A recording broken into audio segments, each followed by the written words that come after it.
नमस्कार, बिहार तक के फेसबुक, यूट्यूब और ट्विटर पेज पर लाइव है हम। इसके साथ ही साथ तक ऐप पर भी आप हमसे लाइव जुड़ चुके हैं। आरआरबी एनटीपीसी प्रदर्शन का आज तीसरा दिन है और तीसरे दिन के मौके पर हम पहुंचे हैं खान सर के कोचिंग क्लास के ठीक नीचे।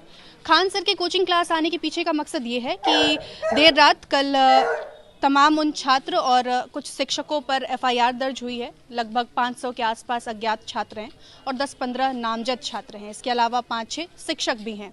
उन्हीं में से एक नाम खान सर का है। खान सर के इर्द गिर्द अब जो प्रदर्शन है वो केंद्रित होता जा रहा है। क्या कहूँ, खान सर के समर्थन में आप लोग यहाँ आए हैं या अपने मुद्दे के साथ यहाँ पर जुटे हैं? और खान सर के साथ भी, अपने मुद्दे के साथ भी और खान सर के साथ भी। इनमें किन्हीं भी टीचर का कोई हाथ नहीं है। ये सब बेबुनियादी हैं, उनको गलत अथी किया गया है और छात्र का वो अपना अथी है। इसमें खान सर का या ये एकदम से आंदोलन लीडरलेस है। इसमें कहीं कोई लीडर नहीं है। ये सब गलत है, कहीं अथी नहीं है। मैं एक सवाल तो मैं मुद्दे के साथ भी और टीचर के साथ भी हैं। एक सवाल जो मैं पहले भी छात्रों से पूछ रही थी कि अमूमन क्या होता है कि प्रदर्शन में एक चेहरा बन जाता है कि इस चेहरे के पीछे इतने करोड़ लोग जुटे हैं या लाखों लोग जुटे हैं। चाहे किसान आंदोलन देख लें, सीएनआरसी प्रोटेस्ट देख लें, लेकिन ये छात्रों का जो आंदोलन है, इस छात्रों में कोई नेता नजर नहीं आता। शिक्षक जरूर नजर आते हैं जिन्हें प्रशासन बार बार उन पर सवाल उठा रहा है, उनकी भूमिका पर सवाल उठा रहा है कि उन्हीं के इशारे पर, उन्हीं के भड़काने पर आप लोग प्रदर्शन कर रहे हैं और तोड़ फोड़ और तमाम जो हिंसा का एक रूप ले लिया है इस प्रदर्शन ने, वो उनके पीछे की वजह ये शिक्षक हैं। आप तमाम छात्र क्या सोचते हैं? एक एक करके मैं आपकी राय। हम तो कोई भी चैनल पे ये नहीं सुने हैं कि खान सर भड़का रहे हैं, खान सर ये कर रहे हैं। किसी ने भी नहीं बोला है अभी तक। कोई भी प्रशासन की तरफ से नहीं, डीएम की तरफ से ये कहा गया कि कुछ कोचिंग संस्थान हैं जो भड़का रहे हैं। अब देखिए, जैसे हाँ, नाम नहीं आया है, लेकिन अब एफआईआर जब हुआ है तो साफ तौर पर आप देख सकते हैं, एफआईआर जब हुआ है उसके बाद तो सवाल उठ रहे हैं। तो अब आप क्या सोचते हैं कि वाकई इन शिक्षकों की कोई भूमिका है इस आंदोलन में? ये हम स्टूडेंट्स का भूमिका है पूरा। इसमें खान सर जी का कोई भूमिका नहीं है। ये प्रशासन अपना फेलियर छुपा रहा है ना। ये गवर्नमेंट आरआरबी अपना फेलियर छुपा रहा है, किसी को टारगेट कर रहा है। अपना ये क्या कि अपना उजागर हो रहा है तो नहीं, अपना दबाओ और दूसरे को उठाओ, दूसरे को मुद्दा बनाओ। मैम, हम ये बोलना चाहते हैं 8 मिलियन जो ट्वीट हुआ, 9 मिलियन ट्वीट हुआ, क्या इस पे सरकार को नहीं देखना चाहिए था? क्या रेल मिनिस्ट्री नहीं देख सकते थे?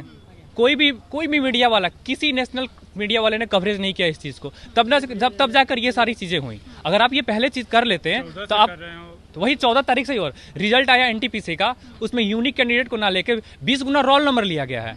7 लाख के आसपास जो रिजल्ट आया हुआ है, इसमें यूनिक कैंडिडेट सिर्फ 3 लाख 3.5 लाख के आसपास ही है। बाकी स्टूडेंट नहीं है, क्योंकि एक ही लड़कों को 5 जगह रिजल्ट गिराया गया है। और सबसे धोखा हुआ इंटर वाले लड़कों के साथ। उनका कट ऑफ गया 93 नंबर, 92 नंबर, और उनको मौका ही नहीं मिला। अब 100 नंबर में कौन लाएगा उतना नंबर? आप बताइए, ये तो गलत हुआ ना। और ऊपर से मुजफ्फरपुर के जो हैं, उन्होंने मुजफ्फरपुर चेयरमैन थे ना, उन्होंने अपना इंटरव्यू में बोला कि हम मतलब जो भी नोटिफिकेशन निकला उसमें हम अमेंडमेंट नहीं कर सकते हैं। मतलब एक बार 2019 में निकला, हम 2022 में उसको चेंज नहीं कर सकते हैं। और उसके 2 दिन के बाद ग्रुप डी के लिए वो चेंज कर दिए कि इसमें CBT 2 लाएंगे। ये वो 2 दिन, वो भी अभी एग्जाम होने वाला है 23 फरवरी से, और 20 दिन पहले ऐसे करेंगे तो ये तो गलत है ना। अब एक छोटी सी पोस्ट के लिए CBT 1 लीजिएगा, CBT 2 लीजिएगा और उसके बाद दौड़ाइएगा। अब 3 साल हो गया, फॉर्म भरे हुए 3 साल हो गया, अभी तक एग्जाम नहीं हुआ। कल अश्विनी वैष्णव जो आए थे लाइव, उसमें बोले थे कि ग्रुप डी में जो है, मतलब 2019 में, मतलब जो हम लोग का वैकेंसी इस बार भरे हैं, जो इसमें फॉर्म फिलअप टोटल हुआ 1,25 लाख। और वहीं 2018 में 63,907 वैकेंसी था, उसमें फॉर्म फिलअप हुआ था 1,90 लाख। उस समय तो CBT 2 नहीं किया गया, उस समय तो कोई दिक्कत सरकार को नहीं आई। इस समय क्यों आई? 2019 का वैकेंसी में किया CBT 2 लीजिएगा, एक 24 दिन पर, बताइएगा। ऐसा तो नहीं होना चाहिए। 1.89 करोड़ का फॉर्म भरा गया था। वो ज्यादा होता है या 1.15 करोड़ ज्यादा होता है? वो ज्यादा था तो एक एग्जाम होगा। ये 1.14 करोड़ है तो इसमें 2 एग्जाम होगा। ये कैसे डाटा आपको, ये कैसे पढ़े लिखे लोग वहाँ पे बैठे हुए हैं, उनको समझ में नहीं आता। इन लोगों को लेना है ना, PhD का एग्जाम ले। पहले नोटिस जब फॉर्म भरो थे तभी पूछ ले कि हम PhD वाले को ही लेंगे। तो हाँ, तो वो स्टूडेंट नहीं भरेगा क्योंकि एलिजिबल नहीं होगा PhD। आप में से बताएं कि ग्रुप डी में क्या कौन कौन सी नौकरी मिलती है जो इतना हो हल्ला मचा हुआ है? मतलब लोगों को पता तो चलना चाहिए कि आप लोग किस बुनियादी चीज के लिए लड़ रहे हैं। वो नौकरी कितनी, जो सबसे लो लेवल का आता है, जो सबसे लो लेवल आता है, जैसे कि ट्रैक जो होता है जिसपे गाड़ी चलती है, तो उस पे हम लोग को एक झोला दे दिया जाता है। 30 से 35 किलो का वेट रहता है। उस पे लेकर के आपको 5 किलो चलना है, 10 किलो चलना है, जितना ऑर्डर आता है उतना चलना है और दिन भर वही काम करना होता है। यानी सबसे लो ग्रेड लेवल का वो हम लोग को जॉब है और उसके लिए हम लोगों को इतना करना पड़ रहा है। हम आरआरबी और ये जो गवर्नमेंट है उनसे बस एक चीज़ पूछना चाहते हैं कि आप ये जो कर रहे हैं, हम लोगों का लाइफ बर्बाद कर रहे हैं या नहीं कर रहे हैं। सिर्फ इतना बता दीजिए, आपको 2 एग्ज़ाम लेना था, अगर 2 एग्ज़ाम लेना था, ये फॉर्म फिलअप 2019 में हुआ था, नोटिफिकेशन तो आपके पास तो सारा डाटा रहता है, सारा आंकड़ा रहता है कि कितना फॉर्म फिलअप हो गया है। आप उस वक्त बोल सकते थे कि हम 2 एग्ज़ाम लेंगे।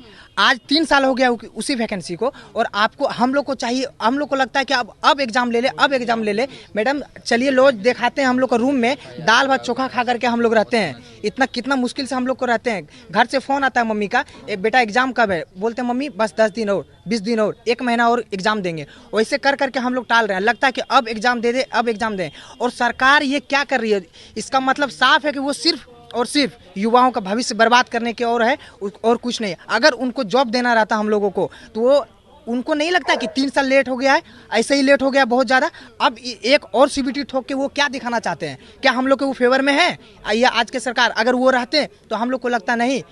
लेट तो कोरोना के वजह से ऑलरेडी इतना लेट हो चुका है, अब युवाओं को इसका वैकेंसी किसी प्रकार से क्लियर करके उनको जॉब दे दिया जाए, चाहे लो लेवल का ही ग्रेड हो। हम लोग उसी के लिए मेहनत कर रहे हैं, तो वो उनका सही से करके उनको दे दिया जाए। लेकिन नहीं, वो एक और ठोक दिए। इन पे हम पूछना चाहते हैं, उनका जो चेयरमैन है आरआरबी का, आप क्या साबित करना चाहते हैं? आप क्या साबित, किस तरह से आप युवाओं के साथ हैं? आप जवाब दीजिए। एक और सीबीटी ठोक के आप किस तरह से युवाओं के साथ हैं? आप जो बोले थे एनटीपीसी में हम 7 लाख रिजल्ट देंगे, उसमें आप 2 से 2.5 लाख रिजल्ट दिए हैं। आप किस तरह से युवाओं के साथ हैं? हमारे मोदी जी कहते हैं हमारे देश युवाओं का देश है, सच में युवाओं का देश है। लेकिन आज आप युवा का जो दर्द है, आज उसे आप सुन रहे हैं। आज में ये इतना जो प्रोटेस्ट हुआ है ऑनलाइन, हम लोग बेबस हो करके, जो हम लोग को फिजिकल प्रोटेस्ट करना पड़ा, तो आज आप भी मीडिया वाले आए तो सारा देश हम लोग को सुन रहा है। और हम लोग ये आज 2 साल से, कोरोना 2020 से ही हम लोग ऑनलाइन डिजिटल प्रोटेस्ट कर रहे थे, कोई सुनने वाला नहीं था। जबकि गवर्नमेंट को पता था कि इतना ट्वीट हो रहा है, ये हो रहा है, लड़कों का क्या हाल है, लेकिन वो देख करके और बोलता है अपना कान बहरा कर लेते हैं। और एक बात और, ये जो हम लोग का अभी जो युवाओं का बर्बाद हो रहा है भविष्य, इसमें सिर्फ और सिर्फ नेताओं का हाथ है। वो जब वैकेंसी चुनाव आते हैं, तो चुनाव के वक्त एक जो बच्चा होता है, जैसे उसको झुंझुना दे दिया जाता है खेलने के लिए, उस प्रकार से हम लोगों को वैकेंसी निकाल दिया जाता है कि 1 लाख या 50,000 इतना वैकेंसी आया है। हम लोग भी खुश हो जाते हैं, चलो ठीक। आप मानते हैं कि उस झुंझुने से आप भी प्रभावित हो जाते हैं? हम भी प्रभावित हुए हैं, पूरी तरह से प्रभावित हुए हैं। और वो उस वैकेंसी को, मैम 1 मिनट, उस वैकेंसी को अगले 5 साल तक, जब तक चुनाव नहीं आने वाला, आप देखिए 2015 में हुआ ना, और 2022 हो गया, और आज हम यहाँ खड़ा है गारंटी के साथ बोलते हैं ये जो ग्रुप डी का है, इसको 2024 तक क्लियर होगा, उससे पहले कभी क्लियर नहीं करेगा। और 2025 में, 2024 में ही 24 में चुनाव है, फिर इलेक्शन है, और उसके बाद फिर जो है थोड़ा बहुत फिर से दे दिया जाएगा वैकेंसी, और फिर युवाओं को उसी तरह से करके कर लिया। मिनिस्टर ने मार्च का अल्टीमेटम दिया है, उन्होंने तारीख भी जारी की है। क्या लगता है कि आप उस जो तारीख जारी की है उस वक्त तक ये मामला शांत हो जाएगा, सुलझ जाएगा, जो आपसे वादा किया गया है? जो मैम देखिए, एक कमेटी बैठाई गई है, जो कमेटी जो मतलब बैठाई गई है, अगर ये कमेटी हम लोगों के सपोर्ट में अगर निर्णय लेती है, तो हम लोग अपना प्रोटेस्ट शांत कर लेंगे, अपना तैयारी में भिड़ जाएंगे। कल हम लोग को भी शौक नहीं है कि प्रोटेस्ट करें दिन में जाके, और मतलब कि घर से किसी तरह गार्जियन हम लोग को एक रूम में रहने के लिए भेजता है, 5,000 10,000 रुपया मंथली खर्चा होता है। 18 से हम रह रहे हैं, 18 से रह रहे हैं। 19 में वैकेंसी आया, 22 में जो एग्जाम होने वाला था, तो एग्जाम तो अब पोस्टपोन्ड हो गया।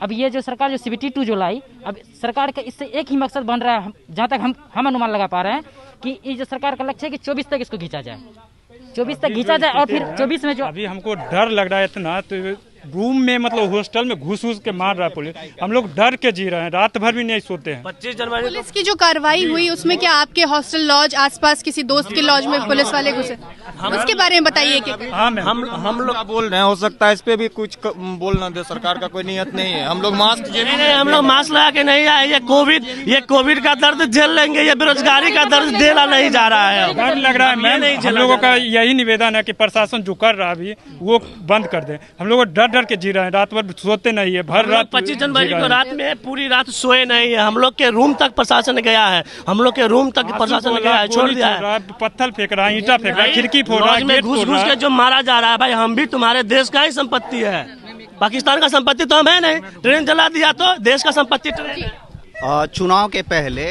यही मोदी जी कांग्रेस को टारगेट करते थे कि युवाओं के लिए आपके पास में कोई जॉब्स नहीं है और हम करोड़ों जॉब्स देंगे। लेकिन जब हर एक साल 2 करोड़ का वादा किया गया था जॉब्स का, लेकिन यही आज तक वाले जब पूछते हैं बनारस में गंगा घाट के किनारे, तो वो इधर उधर करके और जवाब देते हैं कि ये डेटा 1 लाख अभी कल का है रेल मंत्री का कि 1,40,000 वैकेंसी हमने दिया, 1,05,000 ग्रुप डी का और 35,000 वैकेंसी मैंने दिया एनटीपीसी का। 2 करोड़ जॉब का प्रति वर्ष 10 करोड़ जॉब का वादा था, कहाँ है जॉब्स कुछ नहीं है। दूसरी बात क्या है, उनसे ये पूछना चाहिए 2 करोड़ जॉब पर हम पर्सनली पूछना चाहते हैं मोदी जी से, हमारे पीएम से, कि आप जो पर साल 2 करोड़ का वादा किए थे जॉब देंगे, आपने ये 10 साल लगभग आपका पूरा होने वाला है, क्या आपने ये 10 साल मिला करके पूरा दोनों कार्यकाल मिला करके भी 2 करोड़ दिए हैं वैकेंसी? आप 10 साल मिला करके नहीं दिए हैं और आप सिर्फ बोले थे 1 साल में हम इतना देंगे। तो ये तो सीधा युवाओं के साथ। और मैम लास्ट एक बोलना चाहते हैं, हमारे ये जो टीचर हैं, जितने भी हमारे पटना के टीचर हैं, उन पर जो FIR हो रहा है, ये हम बोलना चाह रहे हैं कि ये जो पूरी तरह से बेबुनियाद है, पूरी तरह से गलत है। ये जो गवर्नमेंट है और हमारे RRB है, ये आप लोगों का नतीजा है। आप लोग ये जो गलती किए, जिसके वजह से हम युवा आक्रोश हुए, हम लोगों को बेबस किया गया रोड पे आने के लिए, कुछ करने के लिए, ये आप लोग का गलती है। आप इसे स्वीकार करें और ना कि एक पक्ष ये कह रहा है कि ये जो तमाम शिक्षक हैं ये अपना चेहरा चमकाने के लिए इन्वॉल्व हो रहे हैं, इनका अपना कोई मकसद है। और दूसरी बात ये कि क्या छात्र शिक्षकों के बहकावे में, मतलब शुरुआत से यही सवाल है। मैम ऐसा कोई बात नहीं है। जहाँ तक रहा बात, जहाँ तक खान सर का चेहरा पहचानवाना नहीं ना, खान सर को आप भी नहीं जानते होंगे।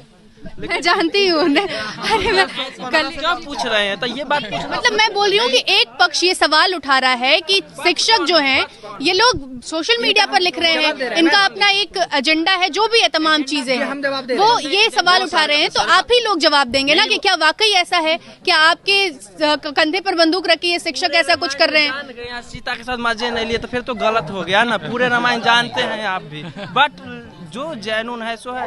खान से पर एलिगेशन क्यों लगाया जा रहा है? एक मिनट, अगर उनको फैमिली से बच्चे लोग आते हैं, मिडिल क्लास जो होते हैं ना, लोअर क्लास, वो लोग बच्चे ग्रुप डी की तैयारी करते हैं। वो अपना 5 साल किस हिसाब से निकालते हैं, पटना में उनके माँ बाप कैसे फ्यूल करते हैं 5,000 रुपये हर महीने, वो सरकार को देखनी चाहिए। यहाँ कोई IPS और IAS ऑफिसर कोई यहाँ पे नहीं है खड़ा, एक ग्रुप डी के एग्जाम के लिए खड़े हैं। तो ये समझती हूँ कि ग्रुप डी के लिए जो बच्चे प्रिपरेशन कर रहे होंगे वो किस परवरिश से आते होंगे, उनकी स्थिति क्या है, आर्थिक स्थिति? हम लोग का 2 मांग है, ठीक है, और रेल मिनिस्टर कल बोले भी हैं और जानते भी है, सिर्फ 2 मांग, और ये एक्सटेंड किया जा रहा है कि आप 16 फरवरी तक दीजिए, 4 तारीख को पैनल रिपोर्ट देगी। ये क्या है? 2 मांग है, एक CBT 1 का रिवाइज रिजल्ट दीजिए, एक तो पहला मांग ये है, और दूसरा है कि ग्रुप डी का जो CBT 2 है वो हटाइए। मोदी जी तो खुद बोलते हैं कि हमारा जो देश है डिजिटलीकरण हो रहा है। इतना 2 करोड़ इनके पास में कंप्यूटर नहीं है। पिछला बार खुद जो है ग्रुप डी का एग्जाम हुआ है, एक ही बार में हुआ है सारा। अब बच्चा लोग का 2 एग्जाम होगा, रिजल्ट ये लोग कितना महीने में देते हैं? पिछला बार अभी जनवरी के महीने में हम लोग एग्जाम दे रहे थे रेलवे NTPC का, 1 साल हो गया है। 15 तारीख को रिजल्ट आया है, 14-15 को। आज 10 दिन के बाद रोड पे उतरे, सड़क पे उतरे छात्र लोग, और ट्विटर पे आप देख लीजिए करीब 5 करोड़ से ऊपर ट्वीट है।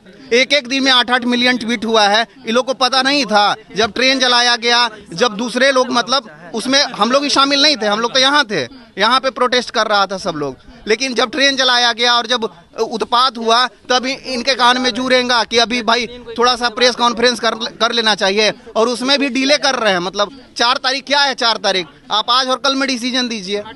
ये लोग पत्थर से मार करके स्टूडेंट का मूड फोड़ेंगे, और हॉस्टल में से खींच के हम लोग आतंकवादी है कि मारेंगे। तो लड़का ट्रेन अगर जला दिया है तो आपको दिख रहा है, उसके पहले आपकी पुलिस गुंडागर्दी की है वो नहीं दिख रहा है? तो वो पहले आपको सुनना चाहिए ना कि बच्चे का मूड क्यों फाड़ा है। इतना टका लगाए, 22 टका एक स्टूडेंट को लगाए, घर में से खींच के मारे वो टेररिस्ट के जैसा, तो आप लोग नहीं दिखाए। प्रशासन कह रही है कि अहिंसावादी प्रोटेस्ट करिए, अहिंसा। प्रशासन पहले कार्रवाई किया है, प्रशासन को क्या हक है कि पत्थर से मारेगा? नहीं, मतलब आप लोग के मन में है कि हम लोग प्रोटेस्ट करें, मतलब आप लोग मतलब ये नहीं चाहते कि हम लोग की मांगे पूरी करें, मतलब प्रोटेस्ट करने के लिए आप लोग मतलब अहिंसा से करें या हिंसा से करें, मतलब करें।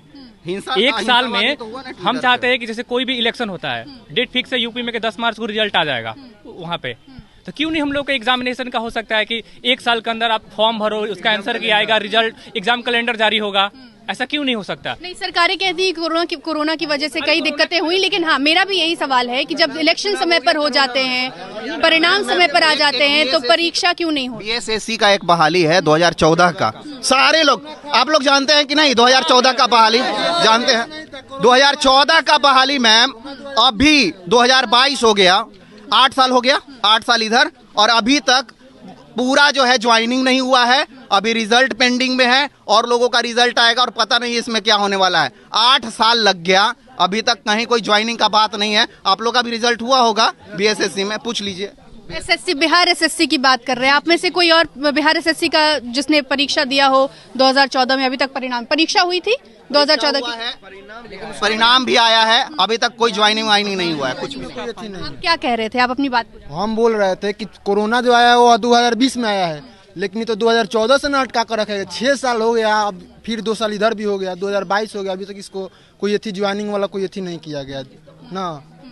अब एक और सवाल, अब इधर से कुछ लोगों से बात कर लेती हूँ। एक बात हम बोलना चाह रहे हैं आपके चैनल के माध्यम से, क्योंकि हम लोगों का युवाओं को बात सुनने के लिए मैम बार बार कोई नहीं आता है, तो हम आपके माध्यम से हमारे जो आरआरबी के जो चेयरमैन है उनसे हाथ जोड़ के विनती है कि हम लोग का लाइफ तो आप बर्बाद कर दिए हैं, लेकिन प्लीज़ इसके बाद से आप रेलवे का कैलेंडर जारी कर दें, ताकि जो भविष्य में आने वाले बच्चे हैं उसके साथ खिलवाड़ ना हो, उसका ज़िंदगी बर्बाद ना हो। आपने तो हम लोग कर दिया, इसके आगे से क्या आप कब एग्जाम लेंगे, कितना वैकेंसी देंगे, कितना क्या करेंगे, ताकि युवा जो भी हमारे छात्र हैं इसमें आना चाहते हैं वो अपने हिसाब से तैयारी करें, कितना करना है कितना नहीं। हम लोग आज में अंधकार में जी रहे हैं, कब वैकेंसी आएगी, कितनी आएगी, कब एग्जाम लिया जाएगा, उसका कोई डेट फिक्स नहीं है। तो उनसे रिक्वेस्ट है, हाथ जोड़ के रिक्वेस्ट है कि आप ये बात मानिए, रेलवे का कैलेंडर जारी कीजिए, जिस प्रकार से अदर भी करते हैं। हम लोग कुछ ज़्यादा नहीं मांग कर रहे हैं, एसएससी भी कैलेंडर जारी करती है, तो रेलवे कृपया कैलेंडर जारी कर दे कि कब उनका एग्जाम है, कब क्या है।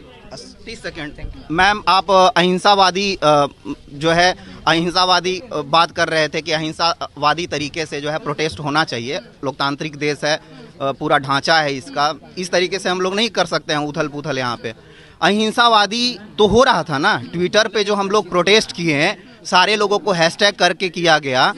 17 तारीख से चल रहा है लगातार, 18 के डेट में आप देखिएगा खुद, तो मिलियंस ट्वीट हुआ है, मिलियंस ऑफ मिलियंस ट्वीट हुआ है। आप पूरा खंगालिएगा कितना ट्वीट हुआ है, गूगल से भी आ जाएगा। 80-90 लाख ट्वीट 1-2 घंटे में हो गया था, तो वो भी तो अहिंसावादी तरीका ही था ना।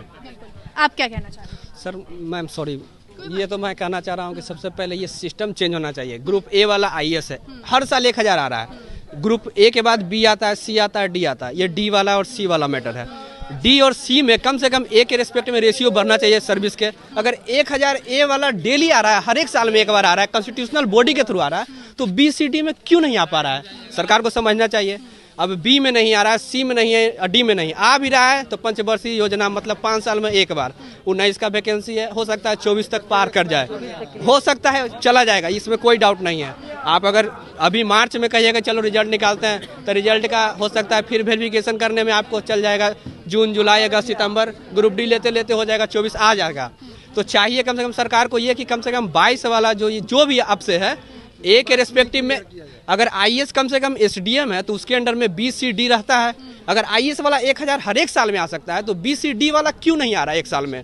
आखिर सब तो आपने वाजिब सवाल उठाया। इसके साथ ही मेरा एक सवाल ये है कि क्योंकि आज तीसरा दिन कहें तो फिजिकल प्रोटेस्ट का ये तीसरा दिन है, कल की 24, 25, 26, जी उस वक्त तो डिजिटल प्रोटेस्ट चल रहा था ना, उससे पहले चल रहा था। एक मैडम और डिजिटल प्रोटेस्ट चल रहा था। मैडम और बात बताते हैं, इसका जो रिजल्ट भी आया है वो भी उसी के कारण आया, नहीं तो रिजल्ट भी नहीं आने वाला था, ये बात भी जान लीजिए। और डेट भी उसी के कारण आ रहा है, जितना भी चेंजेस हो रहा है बिकॉज ऑफ ऑल दिस, जो कि उससे पहले हो रहा था। आपको लग रहा है कि आपके प्रोटेस्ट का कुछ फल मिल रहा है? आपको तो हो चुका है, अब जितना ऊपर तक जाना था ऊपर तक चला गया, इससे ज्यादा और क्या मिला? क्या आपको प्रोटेस्ट ये अभी जारी रहेगा? 28 तारीख की जो बात कही जा रही थी, रणनीति क्या है?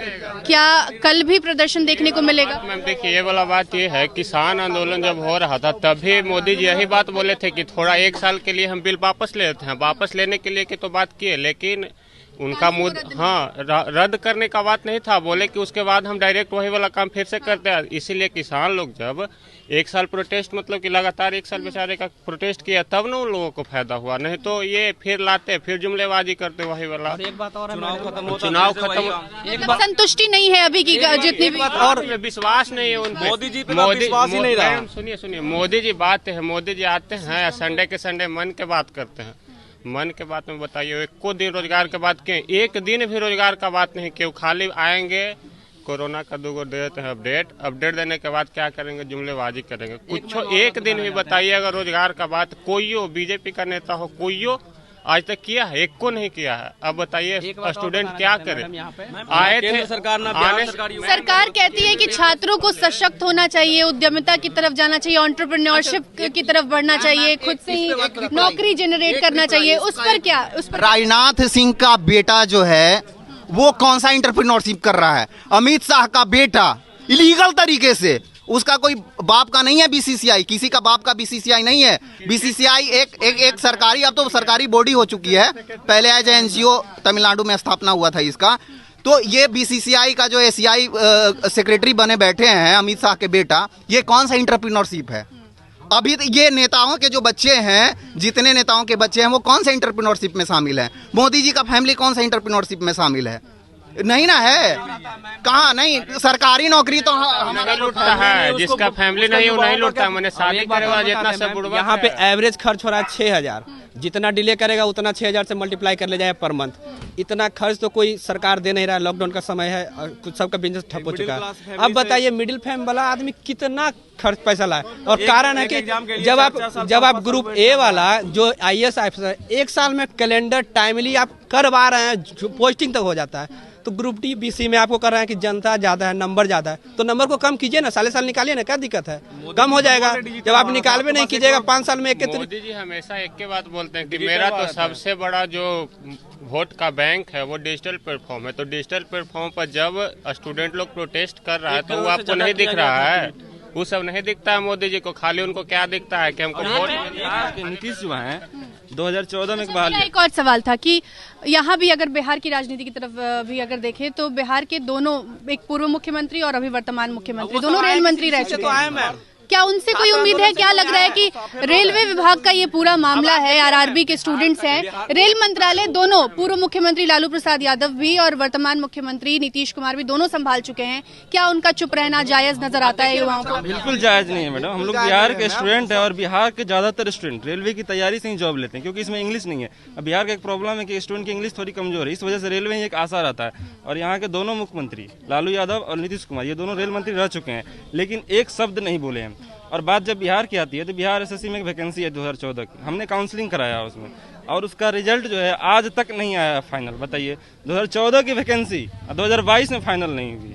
ये बताइए अगर स्टूडेंट प्रदर्शन करता है, इसकी बात पे अगर मांग करता है तो सरकार लाठी चलाती है, बोलती है प्रदर्शन नहीं करो। आप प्रदर्शन करने की नौबत आने क्यों देते हैं? आप पहले इस मामले को सुलझा दीजिए। अगर 2014 की वैकेंसी अगर 15-16 तक क्लियर हो जाती है तो क्या जरूरत है स्टूडेंट को प्रदर्शन करने का? आज बिहार SSC कार्यालय में लोग प्रदर्शन करने जाते हैं तो पुलिस लाठियां चलाती है। क्यों ऐसा नौबत आता है? क्यों 8 साल क्यों इंतजार कर? 8 साल में लोगों की शादी हो जाती है, 2-4 3-4 बच्चे हो जाते हैं और 8 साल में वैकेंसी क्लियर नहीं होती है। ऐसा समस्या क्यों आता है? 24 तारीख का जो वाकया वो बताते हैं। आदमी यहाँ से 2-4 निकला, जैसे जैसे हुजूम बढ़ते गया वैसे वैसे कारवा चलता गया और ये पूरा देश में फैल गया। एक ही बात यही है, कोई किसी को उकसाया नहीं है, कोई किसी को भड़काया नहीं है, कोई किसी को भड़काया नहीं है। अभी भी असंतोष का भाव है। 28 तारीख को आप लोग सड़क पर आएंगे? जब तक हम लोग डरे हुए हैं, लॉज में घुस के मार रहा है, पीट रहा है पुलिस। यहाँ तो तानाशाह है। जब तक मारने का तो कोई तुक ही नहीं बनता। ये तो सिर्फ तनाशाही दिखा रहा है। वो है ना कि जब सामने से काउंटर मिलता है तो हिटलर जैसा तनाशाह भी खुद को एनकाउंटर कर लेता है। तो ये क्या है? अभी तो सामने से काउंटर मिलना चालू हुआ है। NTPC का बात था कि 7 लाख क्यों दें? NTPC में बताते हैं 7 लाख क्यों दें, बताते हैं। ये देश फिर से एक बार JP आंदोलन मांग रहा है, फिर से एक बार JP आंदोलन मांग रहा है। अगर JP आंदोलन हुआ, JP आंदोलन भी पटना से स्टार्ट हुआ था, अगर JP आंदोलन हुआ तो रिजल्ट क्या होगा वो सब आप लोग सोच सकते हैं, वो लोग भी सोच सकता है। आंदोलन सोच रहे हैं, हर बार आंदोलन बिहार से ही होता है और इस बार भी अगर सही नहीं होता है तो फिर बिहार से ही आंदोलन होगा। हुआ भी है, स्टार्ट बिहार से ही हुआ है, आगे भी होते रहेगा। विद्यार्थी के पक्ष में नहीं होगा तो फिर वो ही होगा। ठीक है। तो ये तमाम छात्र हैं, अभी हमारी मौजूदगी जैसा कि हमने शुरुआत में बताया खान सर के कोचिंग के ठीक नीचे है और ये तमाम छात्र यहाँ जुटे हैं। हर कुछ दूरी पर कुछ पॉकेट्स में ये छात्र जुट रहे हैं, अपनी बात रख रहे हैं। कुछ के मन में डर है तो कुछ अभी भी असंतोष जाहिर कर रहे हैं और कह रहे हैं कि कल का प्रोटेस्ट इससे भी बड़ा होगा। और असंतोष के साथ साथ ही एक अविश्वास जो पैदा हुई है पिछले कुछ सालों में युवाओं के मन के अंदर सरकार के प्रति, वो साफ तौर पर जाहिर है। वो विश्वास नहीं कर पा रहे हैं कि रेल मंत्री ने जो भी कुछ बातें कही हैं अपने प्रेस कॉन्फ्रेंस में या कमेटी के गठन के बारे में कहा है वो पूरा हो पाएगा या कमेटी कुछ फ्रूटफुल रिजल्ट लेकर सामने आएगी, ये विश्वास युवा नहीं कर पा रहे हैं। आप देख रहे थे बिहार तक, मेरे साथ थे मेरे सहयोगी आनंद। बिहार तक, शुक्रिया।